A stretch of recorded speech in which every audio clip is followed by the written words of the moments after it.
거대 양당의 대선 후보가 확정되면서 본격적인 대선 전국의 막이 올랐습니다. 여야 후보들의 행보도 빨라지고 있는데요. 민주당 이재명 후보는 민생 정책 챙기기에 힘을 쏟았고 국민의힘 윤석열 후보는 선대위 구상에 공을 들이고 있습니다. 전국 움직임 함께 분석해보죠. 유용화 한국외대 초빙 교수, 서성교 건국대 특임 교수 두 분과 함께하겠습니다. 어서 오십시오. 안녕하세요. 네, 안녕하세요. 자, 먼저 더불어민주당 이재명 대선 후보, 이틀 전 대구 서문시장 방문 이후 민생 행보를 계속 이어가고 있는데요. 오늘은 요소수 관련 긴급 회의에 참석했습니다. 관련 화면 먼저 보고 이야기 나눠보겠습니다. 지금 당장에 급한 일시적 공급 부족 문제를 좀 특사단을 파견하는 방법 등을 좀 동원해서라도 최대치의 대책을 좀 강구해 보는 게 좋겠다는 생각이 듭니다. 네, 지금 이 요소수 때문에 전국이 그야말로 난리인데 이재명 후보가 직접 당에 요청해서 긴급 회의를 열었다고 하더라고요. 이 자리에서 특사단 파견 그리고 필요시에 요소수 가격을 통제하자 이런 이야기도 했다고 하는데 이런 좀 적극적인 행보 좀 어떻게 보시는지요? 이제 이재명 후보의 뭐 행동이라든가 언어 이런 부분들은 다 이제 검증입니다. 결국 요소수 문제는 이제 물류 대란. 그래서 다행히 지금 정부가 호주로부터 2만 리터를 긴급 수입하기로 했다 그러더라고요. 오늘 밤에 뉴스가 떴는데 정부에서도 대책을 만들겠지만은 그러니까 이러한 물류 대란이 닥칠 수 있는 국가적 위기 상황에서 과연 여당의 대선 후보는 어떻게 움직이느냐 이거 국민이 다 보지 않겠습니까? 네. 근데 하여튼 그 자기가 회의를 요청해서 지금 중국이 가장 문제는 중국의 우리나라 수입액의 요소의 수입액의 97.6%가 중국 의존도가 워낙 크니까 중국에 특사를 파견해야 되는 거 아니냐. 그리고 이제 이것이 상당히 뭐 장기까지는 안 가더라도 단기 중기적으로 문제가 심각해질 확률이 크기 때문에 이 문제에 대해서 뭐 가격 통제를 한다든가 매점 매석을 방지하게 한다든가 뭐 전략을 뒤전까지는 아직 아닌 것 같아요. 그러한 얘기를 한 것은 실제로 국민이 봤을 때는 이런 위기 상황에 어떻게 대처하느냐 이런 부분들의 관전 포인트를 보고 있지 않을까 생각합니다. 네, 이렇게 이 후보의 행보를 보면 적극적임과 동시에 폭이 굉장히 넓어 보입니다. 그제 이제 대구 서문시장을 방문했고요. 오늘 아침에는 장애인 특수학교를 방문했습니다. 또 2030 젊은 층과의 소통도 계속 좀 넓혀나가고 있는 그런 모습을 볼 수 있는데요. 자, 이런 행보 교수님께서는 어떻게 보시는지요? 네, 뭐 긍정적인 측면도 있고 부정적인 측면도 있다고 보여집니다. 이재명 민주당 후보가 지난 10월 10일 대선 후보로 선출되고 난 이후에 광폭적인 정책 행보뿐만 아니라 지역적으로도 광주, 전남, 또 봉화마을, 경남, 또 대구 이렇게 많이 찾고 있고 또 소외계층인 장애, 또 2030 내년 대선에서 가장 캐스팅 보트라고 알려지고 있지 않습니까? 2030이 내년 그 유권자의 약 한 33%를 차지하고 있거든요. 이런 청년 유권자들을 찾아서 주택 문제라든지 장애인 복지 문제 등등 많은 뭐 정책 공약 제시하는 것은 뭐 일단은 정책 선거, 공약 중심 선거로 가는 게 바람직하다고 보여지고 있습니다. 그런데 몇 가지 또 부정적인 측면도 있는데요. 사실 이재명 후보는 여권의 대선 후보지 않습니까? 네. 그만큼 어떤 책임감, 또 어떤 무게, 또 진정성 이런 게 있었는데 그동안에 발표된 정책 공약들을 보면은 좀 검증되지 않고 툭툭 내뱉고 아니면 말고식 공약들도 좀 있었거든요. 뭐 예를 들자면은 그 음식점 총량 허가제 이런 걸 도입하자라든지 또 최근에 논란이 되고 있는 전국민 재난지원금을 제공하자 이런 것들은 사실 민주당과 또 정부와 청와대와 충분히 조율을 거친 다음에 발표를 해야지 여당 대선 후보로서 상당히 그 진정성, 책임감, 무게감 이런 걸 전달할 수 있는데 너무 일일 공약을 하루하루 많이 내뱉으니까 국민들의 혼란이 조금 가중되는 것 아니냐 이런 측면이 한 가지가 있고요.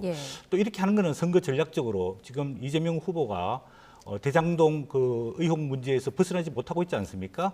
그래서 이슈 전환, 또 국면 전환하기 위해서 이렇게 다발적인 이런 공약 정책을 많이 쏟아내고 있는데 조금 정제되고 절제된 무게감 있는 여당 대선 후보로서의 정책 공약 또 일정 움직임 이런 게 필요하다고 보여집니다. 네, 이 같은 지적에 대해서 유 교수님께서는 어떻게 생각하세요?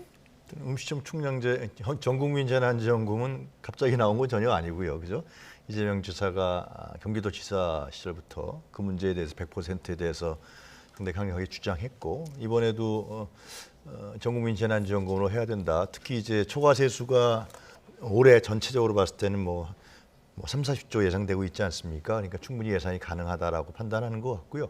근데 이제 이 전국민 재난지원금 문제는 윤석열 후보하고 딱 대립각이 서는 것 같아요. 어젠가 오늘의 윤석열 후보가 이제 가락시장인가를 가서 코로나19 피해 보상 문제는 손실 보상에 초점을 맞춰야 된다 그랬어요. 그러니까 이재명 후보가 윤석열 후보는 전국민 재난지원금과 이 손실 보상의 두 개의 별개의 개념을 잘 이해하지 못하는 것 같다. 뭐 정확한 어딘건 모르겠습니다. 그러니까 전국민 재난지원금은 경제 정책이라는 거, 중매에 대한 위로도 되지만 전국민 재난지원금을 국가에서 주는 중매에 따라서 그것이 이제 내수 소비로 이어진다는 소상공인에게 도움을 된다는 거죠. 그리고 이제 손실보상금이라는 건 직접 지원을 해야 되니까 그건 두텁게. 그리고 지금 손실보상제에서 하한액이 10만 원 아니에요? 그건 올리고 그리고 피해 보상에서 제외된 사람들은 더 줘야 되는. 찾아서 잘 이렇게 두 가지를 구분해서 봐야 된다라고 지적을 했어요. 이제 윤석열 후보가 이제 어떻게 나올지 좀 궁금한데 네. 실제로 이건 잘 구분을 못했다는 거죠. 윤석열 후보는 이제 그냥 뭐 코로나19에서 야당에서 많이 얘기하니까 그냥 손실보상이 중심이다 그렇게 얘기한 거 아니냐 뭐 이렇게 추측성이 들 수가 있어요. 그리고 이제 음식점 총량제도 뭐냐면 그 이제 단발적인 건 아닌 것 같고요. 제 생각에는 지금 많은 특히 50대 퇴직한 분들이 퇴직금을 갖고서 자영업 특히 이제 음식점에 뛰어든단 말이죠. 그러나 악순환이 되고 있거든요. 거기서 전문성이라든가 어떤 준비성이 부족함을 이라서 악순환이 되니까 또 이직하게 되고 또 그 열었던 음식점이 이제 망해버리고 이런 현상이 발생하니까 이런 부분에서 국가가 개입을 해야 된다고 저는 생각해요. 개입을 해서 이런 악순환이 일어나지 않도록 어떤 토대도 만들고 제도도 만들고 또 그분들을 구제할 수 있는 교육도 하고 뭐 그런 측면이 있는 것 같아요. 그리고 이제 주사일제 부분도 이제 제가 봤을 때는 갑자기 나온 건 아니고요. 그거는 주사일제 부분은 이미 유럽에서 상당히 광범위하게 퍼지고 있고 우리나라에서도 SK라든가 일부 중소기업에서 하고 있습니다. 그래서 시간 단축을 통한 정규직화 문제라든가 시간 단축이라는 문제가 중요하기 때문에 그래서 새로운 일자리를 만들어내서 하나의 중요한 효과적인 방안들이 있기 때문에 이 문제에 관련해서는 뭐 이재명 후보가 나름대로 특히 경기도에서 주사일제는 상당히 고민을 했던 논문을 제가 봤습니다. 그래갖고 이런 부분들에 대해서는 나름대로 생각해서 내놓은 정책이 아니냐 생각합니다. 네, 한쪽에서는 정책 제안을 너무 남발하는 게 아니냐 이런 의견도 있는 것 같고요. 또 다른 한쪽에서는 우리 사회가 한 번쯤은 생각해 볼 만한 문제이다 이런 좀 시각이 엇갈리고 있는 것 같습니다. 자, 그런데 역시나 이재명 후보로서는 대장동 의혹이 하나의 큰 걸림돌일 텐데요. 이제 이번 주에 유동규 전 성남도시개발공사 기획본부장 첫 재판이 시작됩니다. 여기에서 또 어떤 이야기가 나오느냐에 따라서 이제 앞으로의 지지율에도 좀 영향이 있지 않을까 싶은데 이재명 후보는 계속 정면 돌파식 대응을 이어가고 있더라고요. 네. 아까 말씀드린 대로 네. 10월 10일 날 민주당 전당대회에서 이재명 후보가 선출됐는데 선출되기 직전에 수도권에서 국민경선선거인단에서 이 대장동 문제 때문에 28%밖에 받지 못했단 말이에요. 이낙연 후보가 62%를 득표하게 됐거든요. 그 문제는 직접적으로 대장동 의혹에 이재명 후보, 전 성남시장이죠. 성남시장이 연루돼 있지 않을까 이런 국민적 의혹이 굉장히 크기 때문에 후보로 선출되고 난 다음에도 지지도가 상승하지 못하고 일부는 좀 하락하고 일부는 횡보하고 있는 박스권에 갇혀 있지 않습니까? 그래서 이게 대장동 의혹 문제는 이재명 후보의 결정적 아킬레스건이다. 일단은 현실적으로 그렇게 판단이 들고요. 이 부분에 대해서 아까 말씀하신 대로 유동규 전 기획본부장이 재판이 시작되고 또 김만배 그 실질적 소유주라고 생각되는 분도 이제 구속이 되고 됐기 때문에 검찰에서 본격적으로 수사를 해서 만약에 간접적이든 직접적이든 이재명 후보가 관련된 사실이 있으면은 이런 부분에 대해서 뭐 출두 조사는 받기 어렵겠지만은 뭐 최소한 서면 조사로서 본인의 관련성을 명명백백하게 밝히는 게 필요하다고 보여지고 있고 이제 본인이 떳떳하고 전혀 관련이 없다, 문제가 없다 이렇기 때문에 야당에서 또 일부 국민들이 지금 특별검사 특검을 요구하고 있지 않습니까? 그리고 사실 지금까지 이 수사되는 걸 보면은 검찰하고 경찰이 수사를 하고 있는데 사실 수사 이 자세가 굉장히 지지부진하단 말이에요. 수사 착수도 늦었고 또 수사의 가장 기본적인 휴대폰 압수, 휴대폰 포렌식도 아직 되지 않아가지고 지금 아직까지 포렌식 하고 있다는 이야기가 들리고 있는데 이런 부분이라든지 그다음에 관련자들의 계좌 추적이라든지 이 검찰과 경찰이 수사에 기본적으로 해야 될 일을 하지 않아가지고 이 지지부진하게 이끌고 있는데 국민들이 정말 검찰과 경찰이 제대로 수사하고 있느냐 이런 관점에서 보고 있기 때문에 네. 대선 후보 이재명 후보 입장에 봤을 때는 오히려 깨끗하게 빨리 정리하고 가는 게 본인이 지지율 제고와 또 앞으로 정책 공약 행보하는 데 도움이 되지 않을까 그렇게 보여집니다. 깨끗하게 털고 가야 한다 이런 말씀해 주셨는데요. 이 후보는 개발이 환수를 핵심으로 하는 이른바 대장동 방지법 카드까지 꺼내 들었습니다, 교수님. 보는 관점이 상당히 다른 것 같아요. 예. 그러니까 이재명 후보는 이 부동산을 매개로 한 거대한 카르텔이 자기 자신이 성남시장에서 그 카르텔과 싸우면서 드러났다.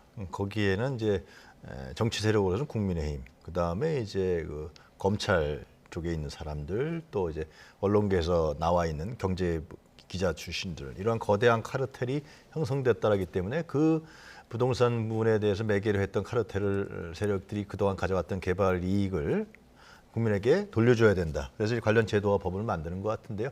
저는 대장동은 두 가지라고 봐요. 근데 뭐냐면은 첫 번째로 이재명 후보에 대한 연관성을 지적하는데 그 추측성이죠, 지금.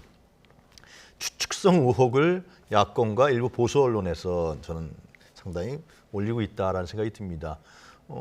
그 이제 배임죄 자꾸만 얘기를 하는데 그건 유동규 씨를 해서 배임죄를 얘기하는데 실제로 명확하게 얘기했지, 국감이라는 데서 얘기했지만은 아니 공모 지침서를 분명히 밝혔고 거기서 확정 이익을 하겠다고 했기 때문에 그 부분에 대해서 초과 이익 환수를 안 했다라는 것은 배임죄에 해당이 안 되는 거죠.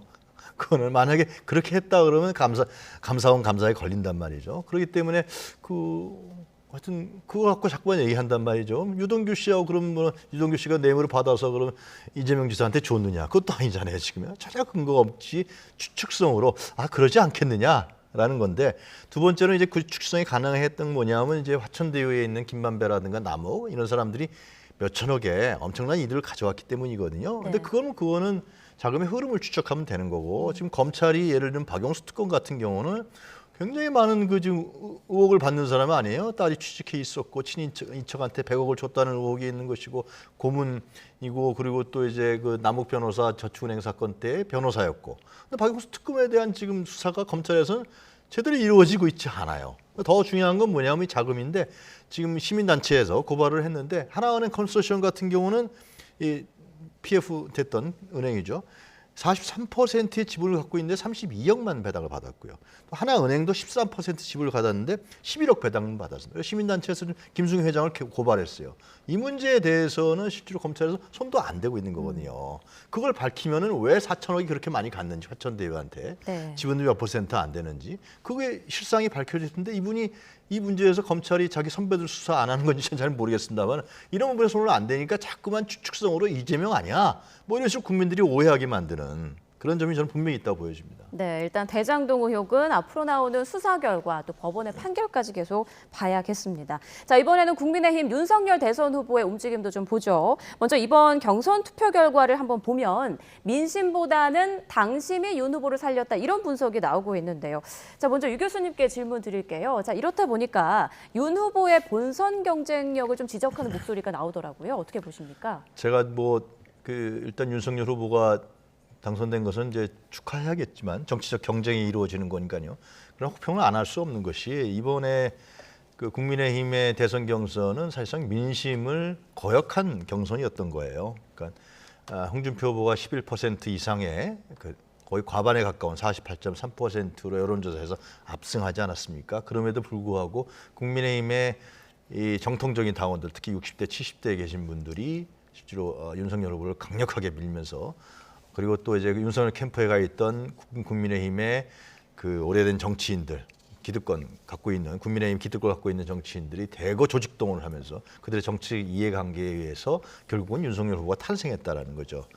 그것은 대선 본선의 그 경쟁력이라든가 향후 결과를 떠나서 일단 제1야당이라는 정당이 민심을 받아들이지 않고 이러한 조직과 과거의 어떤 개혁에 대한 피해성 이런 부분들에 대한 집단 멘탈러티로 실제로 민심에 어울리지 않는 후보를 뽑았다는 것은 저는 정당 정치에 있어서 상당히 문제가 심각한 것이고 국민의힘이 과거로 돌아가는 것이다. 이렇게 비판하지 않을 수가 없습니다. 네. 거기서 탄생한 윤석열이라는 겁니다. 그래서 굉장히 큰 약점을 갖고서 출발했기 때문에 왜냐하면 민심에 어울리지 않는 사람이니까요. 대선은 민심이 하는 거지 국민의힘의 당원들 나이 드신 분들이 하는 게 아니란 말이죠. 결국 조직으로 하는 것도 아니고 대선이.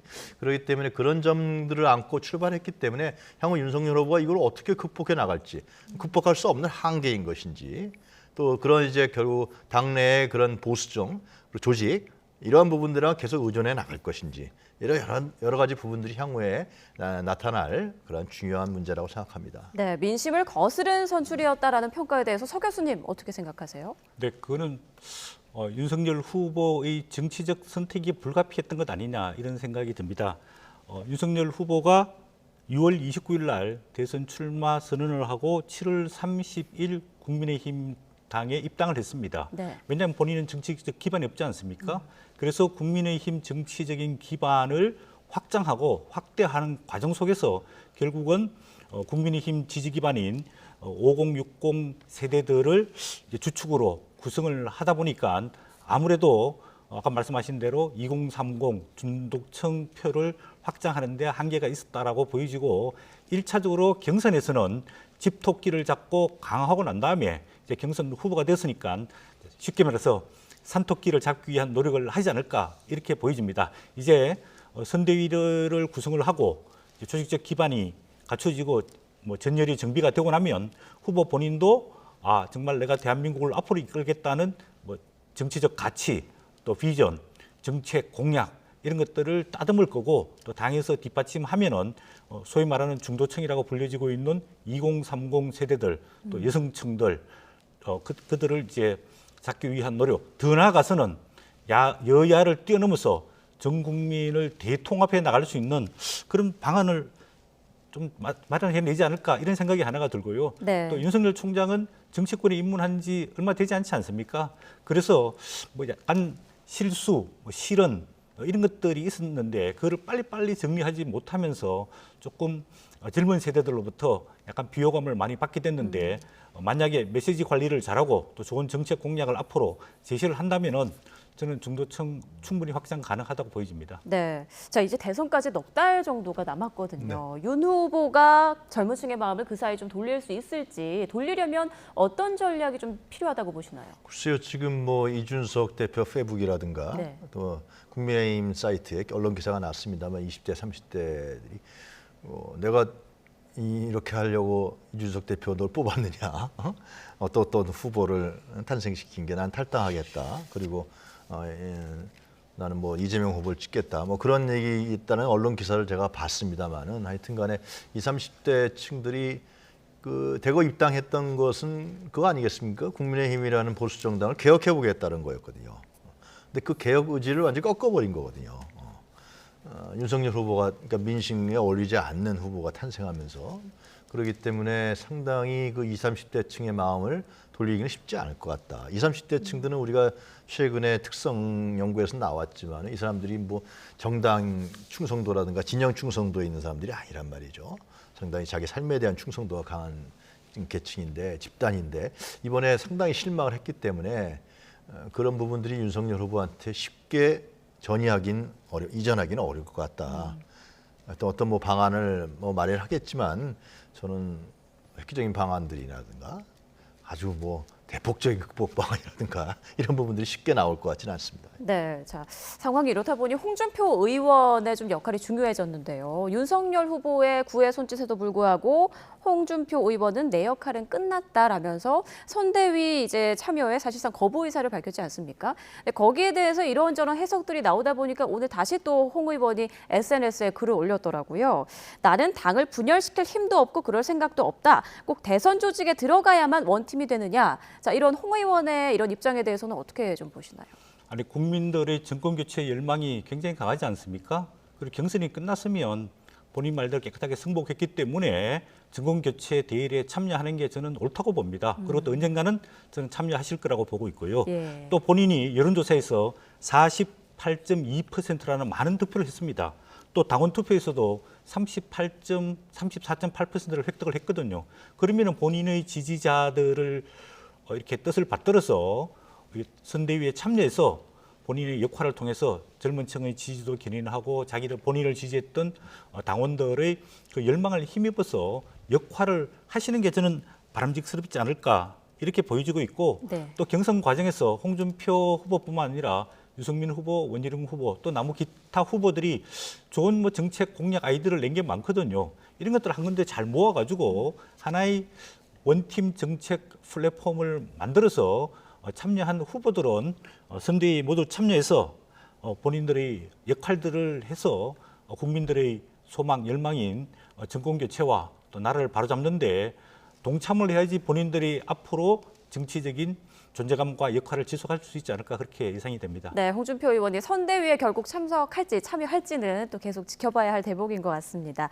자, 이렇게 윤석열 후보는 당 조직의 힘에 의지할 수밖에 없는 상황이 됐는데요. 대선 후보로 확정된 뒤 이준석 대표와 오찬 회동을 했었죠. 당시 어떤 말들이 나왔었는지 잠깐 화면 보고 오겠습니다.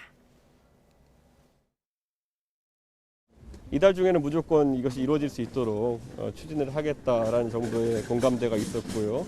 당내에서 여러 가지 이제 소위 지금까지 속칭 비단 주머니라고 불렸던 여러 가지 당에 준비되고 있는 것들에 대해서 후보에게 공유했고 그 준비를 아주 꼼꼼하게 해오신 걸 보고 저도 아주 많이 좀 놀랬고 그리고 뭐 자신감이 많이 생겼습니다. 네, 이준석 대표 그전에도 이제 비단 주머니 언급을 몇 차례 한 바가 있었는데요. 이번에는 비단 주머니 한 20개쯤 준비돼 있다. 이런 말을 하더라고요. 거기에 어떤 내용이 담겼는지 좀 전해지는 내용이 있나요, 교수님? 글쎄요. 저는 이준석 대표가 자기 자신이 어떻게 당선됐는가를 다시 한번 생각해 볼 필요가 있어요. 상당히 그 당시만 해도 대중의 희망과 요구를 받고 당선된 대표 아닙니까? 보수 정당을 개혁하라고 하는. 그러나 비단 주머니 운운을 한 것보다도 결국 이제 현대 정치는 대중 정치이기 때문에 이 국민의힘이 어떻게 대중 정치를 해나갈 건가 이 점에 대해서 고민을 하고 거기에 대한 팁과 관리를 윤석열 후보에서 하는 것이 저는 맞다. 비단 주머니 하면은 뭐 나올 게 뭐 이재명 후보 공격하는 거겠죠. 정치 공세하는 정도 그렇게 예상을 해봅니다. 그렇기 때문에 저런 식의 발상이 과연 이준석 대표도 당에 들어가더니 상당히 좀 달라진 거 아니냐, 당 대표를 하더니 그런 생각이 들고요. 그리고 더 중요한 건 뭐냐면 윤석열 후보가 지금 얘기하는 게 그날 수락연설에 보면 약탈 정권이라고 3번 얘기하던데 이 과거에 머무르는 그러한 정권 교체로서의 과거형 정치가 아니라 미래형 정치를 해야 되거든요. 제가 방송 들어오기 전에 그 KPS라는 여태까지 대선의 특징들을 조사한 걸 지표를 보고 왔는데 네. 첫 번째가 뭐냐면 결국 후보자에 대한 그 자질과 능력입니다. 유권자들이 어떻게까지 선택한 그 기준을 봤을 때 자질과 능력이고 그리고 역대 우리나라 대선에서 나왔던 이제 패널 조사를 통해서 나온 이제 통계고요. 그 두 번째로는 역대 우리 대선에서 나온 거는 회고적 투표를 안 했고 유권자들이 미래적 투표를 전망적 투표를 했다 그러거든요. 그러니까 우리나라 역대 대선이라는 것은 이것은 누가 미래를 얘기하는 겁니다. 근데 윤석열 후보 같은 경우는 아직도 과거를 얘기하잖아요. 문재인 정권, 문재인 대통령이 이번 대선에 나오는 거 아니잖아요.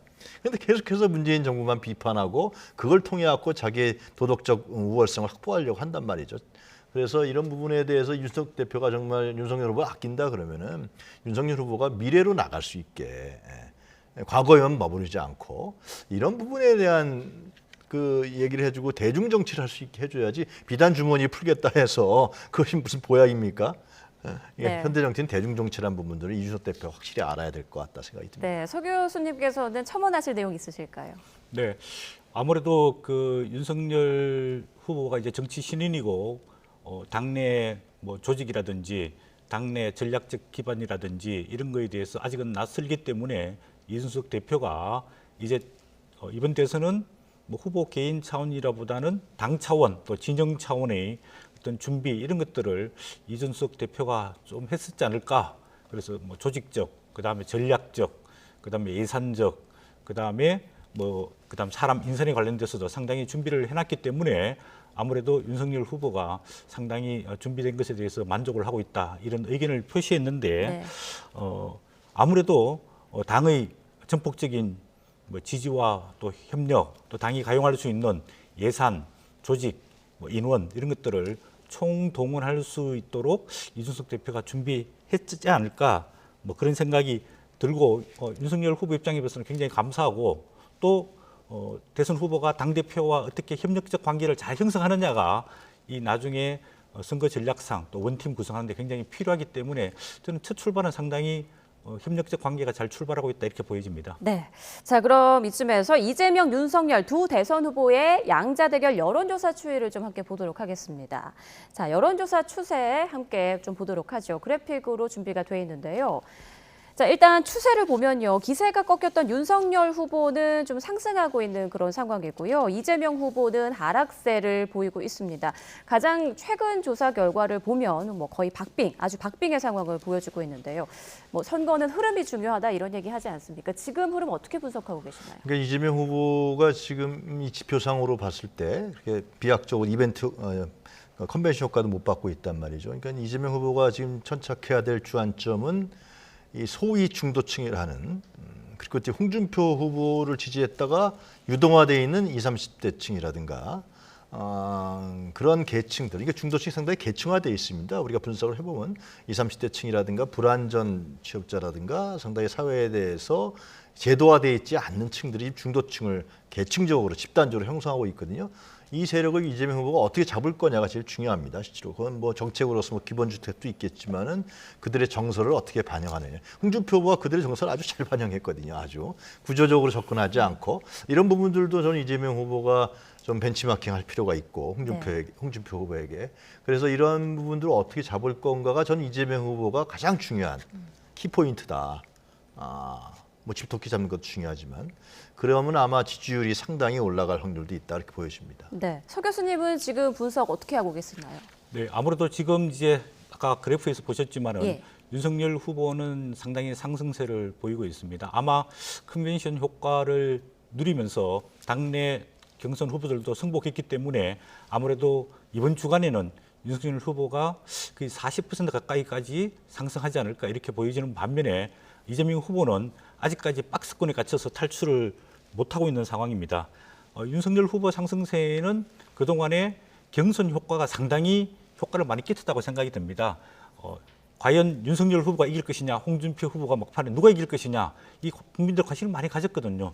또 수차례 토론을 통하고 또 1대1 토론까지 하면서 국민들의 관심을 굉장히 많이 끌면서 흥행에 성공했다고 보여지고 있거든요. 그게 지지도가 윤석열 후보 쪽으로 지금 옮겨가고 있고 또 경선이 민주적으로 상당히 깨끗하게 잘 끝났습니다. 그리고 여타 후보들 다 승복을 했고 그에 대해서 윤석열 후보가 또 감사하고 이런 어떤 민주적인 정신이 잘 발휘됐기 때문에 지금 상당히 이제 상승세를 타고 있고 반면에 이재명 후보는 아직도 아킬레스건인 대장동 의혹 문제에서 탈출을 못하고 있고 또 이낙연 경선 후보와의 화학적 결합이 이루어지고 있지 않으면서 원팀 구성에 실패하고 있는 것 아니냐 이런 측면이 보여지는데 이재명 후보 입장에 봤을 때는 대장동 문제, 원팀 구성 그리고 이재명 후보가 앞으로 어떻게 대한민국을 만들고 나갈지 국민을 위한 정책을 어떻게 만들지 이 거시적인 비전에 대해서 제시한 게 없어서 굉장히 국민들이 불안해하거든요.